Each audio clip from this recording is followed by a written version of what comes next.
Nā, mā te whakamahi I ngā tini rauemi o te ao hangarau, e pūmaua I te reo Māori. Koera te whakapono o te pakehi awa whenua, kua whakaingoatia nei ki ngā whiringa whaeti o te pō whakamānawa I te wiki o te reo Māori, ka tū ki Rotorua hei tara horoi e tū mai nei. I maua ke ngā kai whakahaere I te pakehi awa whenua, ia Mikey Sherman. Tēnā koe, kaihia koe, Kelly. He reo tawhito I roto I te ao hangarau o enei rā. Nā tēnei tuāhuatanga I whai tūranga I te pakihi o awa whenua ki roto I ngā whiringa whaiti mō ngā tohu o te wiki whakamānawa I te reo Māori. Kua he hiko katoa mātou kua tai atu ki ngā whiringa whaiti mō tērā. No te mea he honore. Kai te whakahaere te pakihi nei I ētahi akoranga reo Māori mā runga I te ara ipurangi a Skype.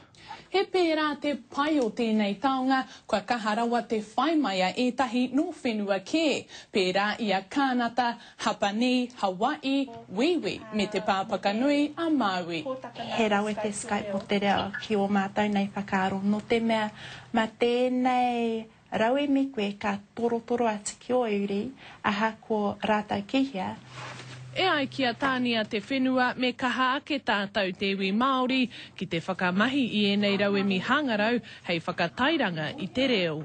Toko hea mātou e kaha ki te waia pūkoro, I kaha ki te ipurangi, I kaha ki wera. Kua kotahi tau noa te pakeke o awa whenua, he oi kua hia tau I nāia nei a tānia rāua ko tāna hoa whakahaere a Kelly ki Antuala I roto I tēnei tūmahi. Ko te reo tō tātou ake mana. Koera mātou nākau nui atu ki te reo. Ko te āki kia tā huri mai te Māori ki te whakamahi I enei taonga, hei whakatutuki I wā rātou rautaki mā tauranga a iwi. Mikey Sherman, Te Karere.